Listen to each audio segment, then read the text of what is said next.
Gua mau lu bayangin dua sosok ini.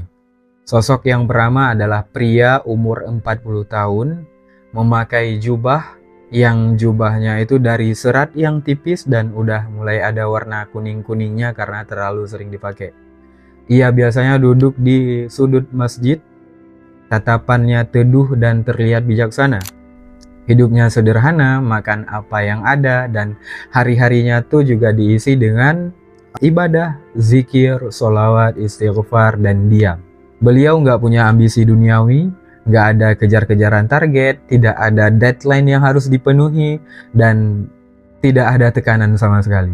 Itu yang pertama. Dan sekarang sosok yang kedua. Sosok yang kedua ini adalah pria yang seumuran dengan pria pertama tadi, artinya 40 tahun.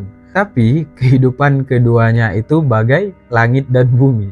Pria yang kedua ini terlihat keluar dari sebuah mobil mahal yang bermerek BMW ala Sultan Dubai dengan jas mahal di badannya dan jam tangan yang mungkin seharga dengan rumah pria pertama tadi. HP-nya terus berbunyi menandakan banyak notif, jadwalnya padat. Hari-harinya tuh diisi dari satu target ke target lainnya, dari satu meeting ke meeting berikutnya. Rutinitas hariannya itu duduk di sebuah kafe yang elit, kafe yang mahal dengan laptop terbuka di depannya, menghitung angka-angka, mengejar target-target. Pertanyaan gua, menurut lu di antara dua pria tadi, pria mana yang paling dekat dengan Tuhan? Gua tahu lu bakal jawab, innallaha la yanzuru ila suwarikum wala ajsamikum walakinnallaha yanzuru ila qulubikum wa amalikum.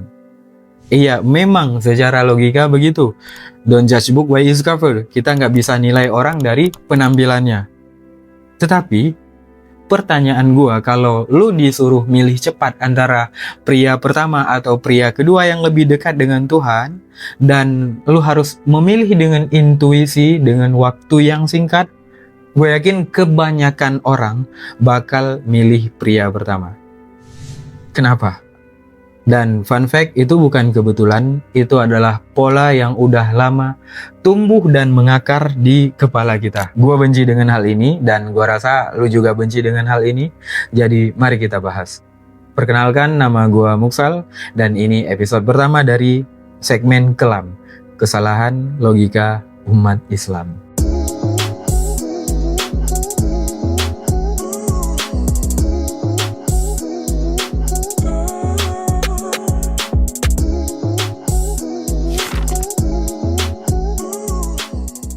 Sebagai muslim yang hidup di Indonesia, kita itu dari kecil tumbuh dengan anggapan halus bahwa kesederhanaan itu suci, bahwa kemiskinan itu dekat dengan Tuhan. Sementara kekayaan, sekalipun tidak tercela, setidak-tidaknya harus dicurigai. Kalau lu belum relate dengan hal itu, coba lu ingat-ingat lagi. Sedari kecil, orang soleh itu divisualisasikan seperti apa? Kaya, rapi, sukses. Enggak, deng. Gua rasa justru sebaliknya.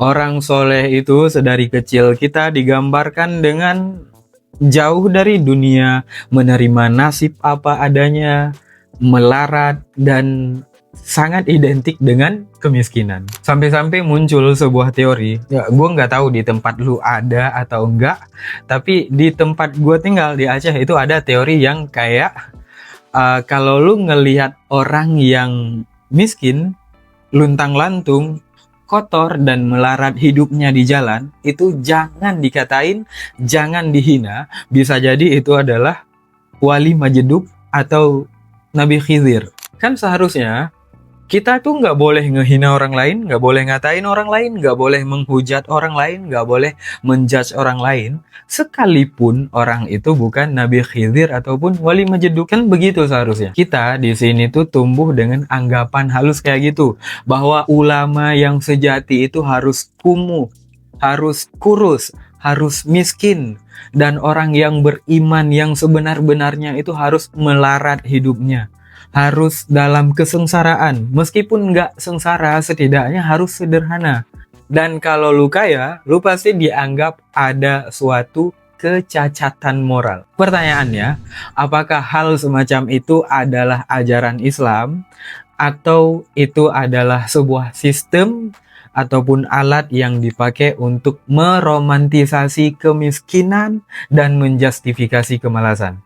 Anyway, sebelum gua riset, gua sempat menebak-nebak kira-kira asumsi seperti itu, anggapan bahwa orang miskin itu soleh, orang miskin itu dekat dengan Tuhan, sementara orang kaya pasti nggak soleh dan nggak dekat dari Tuhan, itu berawal dan berasal dari mana?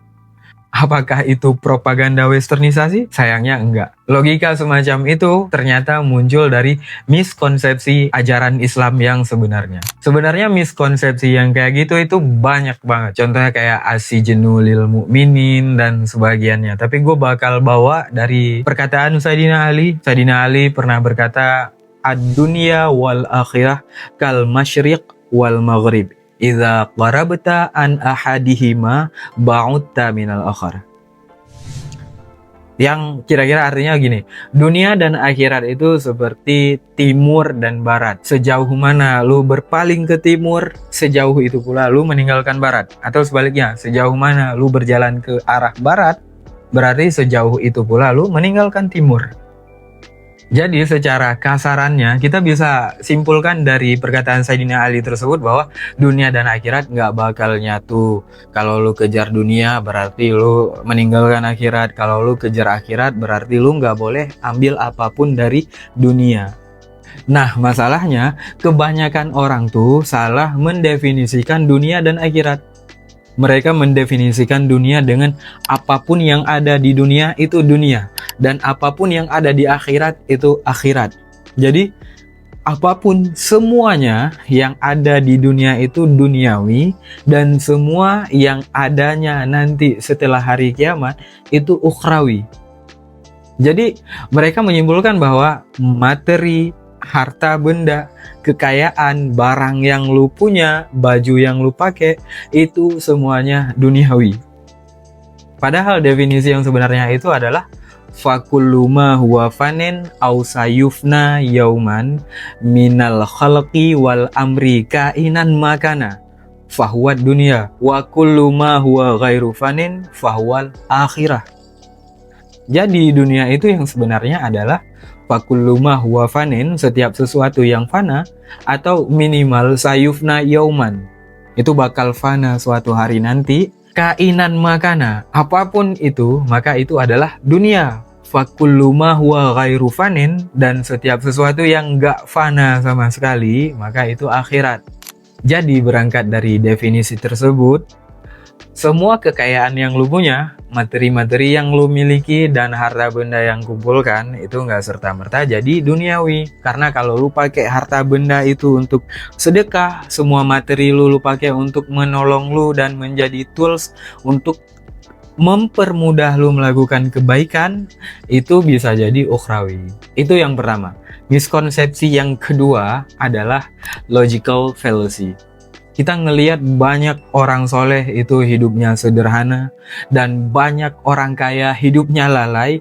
Lalu tanpa sengaja dan tanpa sadar kita menarik kesimpulan bahwa sederhana sama dengan soleh, dan kaya sama dengan lalai.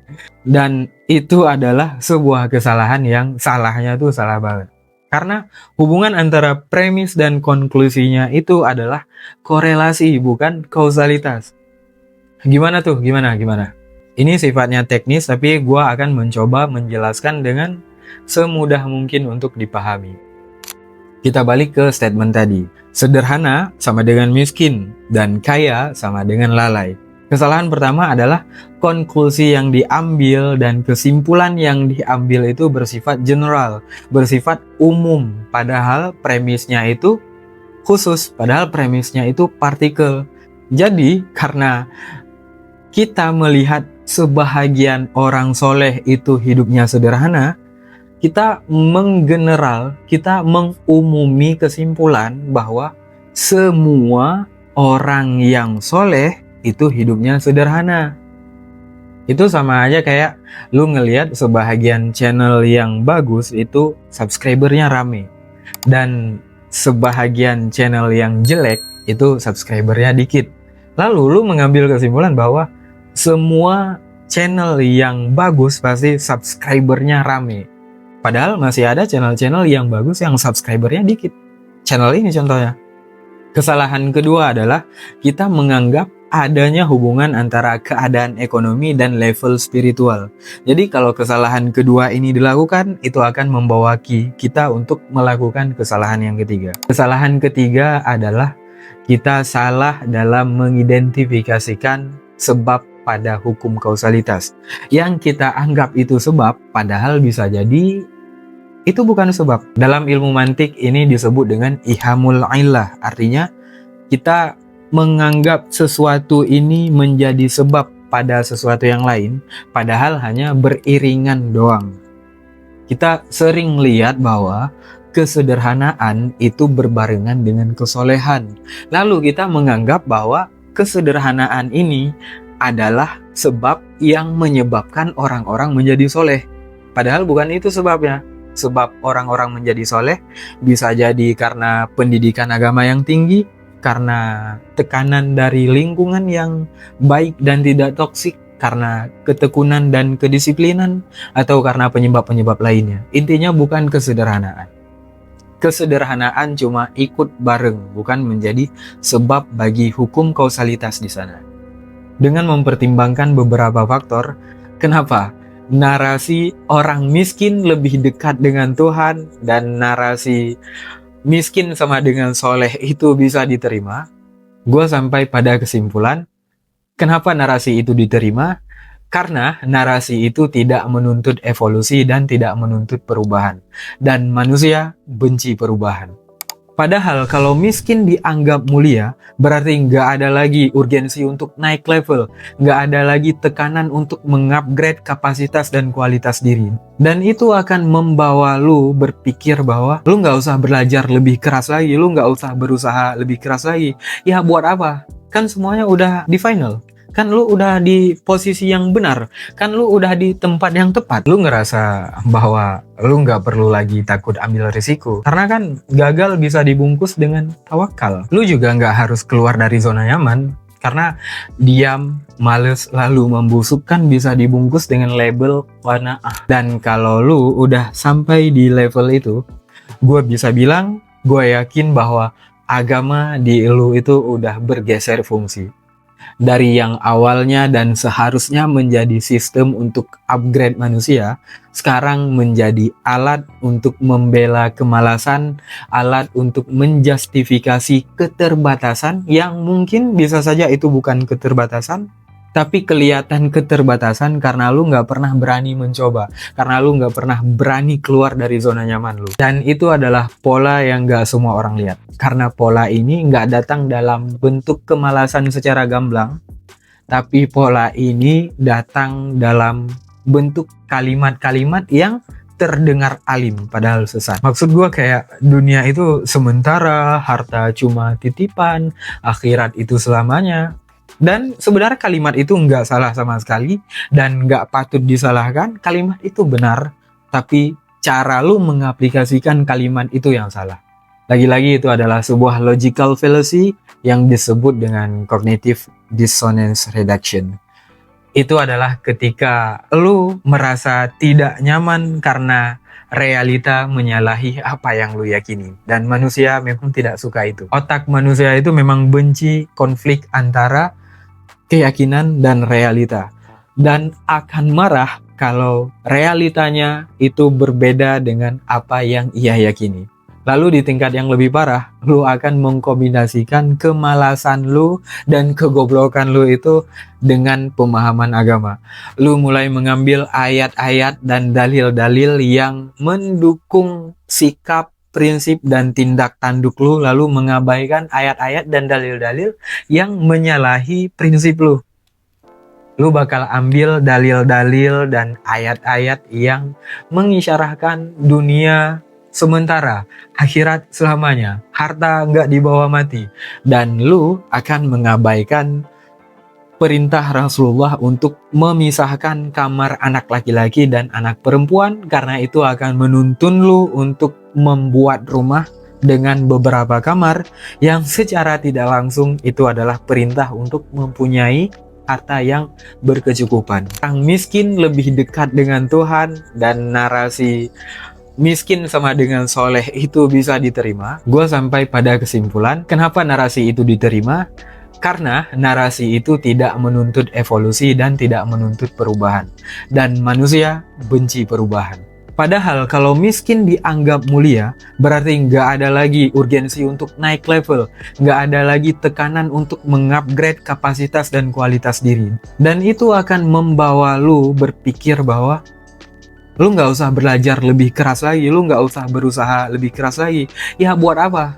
Kan semuanya udah di final. Kan lu udah di posisi yang benar, kan lu udah di tempat yang tepat. Lu ngerasa bahwa lu nggak perlu lagi takut ambil risiko, karena kan gagal bisa dibungkus dengan tawakal. Lu juga nggak harus keluar dari zona nyaman, karena diam, males, lalu membusuk kan bisa dibungkus dengan label qanaah. Dan kalau lu udah sampai di level itu, gue bisa bilang, gue yakin bahwa agama di lu itu udah bergeser fungsi. Dari yang awalnya dan seharusnya menjadi sistem untuk upgrade manusia, sekarang menjadi alat untuk membela kemalasan, alat untuk menjustifikasi keterbatasan yang mungkin bisa saja itu bukan keterbatasan, tapi kelihatan keterbatasan karena lu nggak pernah berani mencoba, karena lu nggak pernah berani keluar dari zona nyaman lu.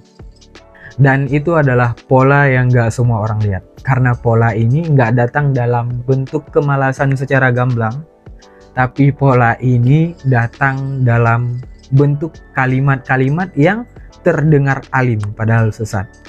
Maksud gue kayak dunia itu sementara, harta cuma titipan, akhirat itu selamanya.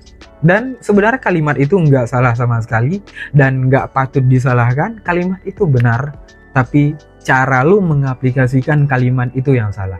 Lagi-lagi itu adalah sebuah logical fallacy yang disebut dengan cognitive dissonance reduction. Itu adalah ketika lu merasa tidak nyaman karena realita menyalahi apa yang lu yakini. Dan manusia memang tidak suka itu. Otak manusia itu memang benci konflik antara keyakinan dan realita. Dan akan marah kalau realitanya itu berbeda dengan apa yang ia yakini. Lalu di tingkat yang lebih parah, lu akan mengkombinasikan kemalasan lu dan kegoblokan lu itu dengan pemahaman agama. Lu mulai mengambil ayat-ayat dan dalil-dalil yang mendukung sikap, prinsip, dan tindak tanduk lu, lalu mengabaikan ayat-ayat dan dalil-dalil yang menyalahi prinsip lu. Lu bakal ambil dalil-dalil dan ayat-ayat yang mengisyarahkan dunia sementara, akhirat selamanya, harta nggak dibawa mati, dan lu akan mengabaikan perintah Rasulullah untuk memisahkan kamar anak laki-laki dan anak perempuan, karena itu akan menuntun lu untuk membuat rumah dengan beberapa kamar yang secara tidak langsung itu adalah perintah untuk mempunyai harta yang berkecukupan. Sebenarnya kalau ada dari prinsip lu yang salah, itu lu harus perbaiki kesalahan itu, bukan cari ayat yang mendukung sikap kesalahan lu. Jadi apapun yang lu yakini, bagaimanapun prinsip lu tetap harus percaya dan yakin bahwa kebenaran itu tidak diukur dengan rasa nyaman. Kebenaran itu diukur dengan konsistensi logika dan realitanya gimana. Meskipun lu nggak nyaman. Realitanya gimana? Realitanya sederhana. Nggak semua orang miskin itu soleh, nggak semua orang soleh itu miskin, nggak semua orang kaya itu lalai, nggak semua orang lalai itu kaya. Kalau lu masih nonton sampai sini, gue yakin lu udah sampai pada kesimpulan bahwa kurang lebih penyikapan kita terhadap harta itu kayak gini. Nggak ada yang salah dengan punya harta banyak atau dikit. Salahnya adalah ketika kita salah memakainya dan salah cara mendapatkannya dan salah niatnya. Yang dilarang adalah mengejar dan memiliki harta untuk memenuhi ego kepemilikan. Tapi kalau dengan berharta, dengan punya banyak harta, kita bisa menjadi teladan bagi orang lain, kita bisa membantu banyak orang, kita bisa berkontribusi dalam kemaslahatan umat, maka kita didorong untuk mengejar harta. Gue yakin lu pasti pernah dengar hadis khairun nas anfa'uhum linnas. Sebaik-baik manusia adalah yang paling bermanfaat bagi orang lain. Jadi, harta itu adalah alat, dan dalam misi memberikan dan menebarkan manfaat bagi orang lain, alat yang tumpul itu tidak efektif. Ya, karena kalau dibawa ke belantara, alat yang tumpul hanya akan memberatkan bekal, memberatkan beban, dan mematahkan ekspektasi. Terakhir gue mau bilang bahwa kuat dalam hadis Allah mencintai mukmin yang kuat. Kuat di sana tuh nggak hanya diartikan sebagai kekuatan fisik, tapi juga diartikan dengan kekuatan ilmu dan termasuk kekuatan finansial. Ini baru satu dari sekian banyak kesalahan logika umat Islam. Gua udah nyimpan banyak kesalahan-kesalahan lain yang bakal kita bongkar di episode-episode selanjutnya dalam segmen kelam. Kesalahan logika umat Islam. Gue juga mau tahu pendapat lu, gimana pandangan lu tentang narasi orang miskin lebih dekat dengan Tuhan dan orang soleh itu hidupnya sederhana. Tulis di komentar, nanti insya Allah gue bakal baca satu persatu dan bakal gue balas juga.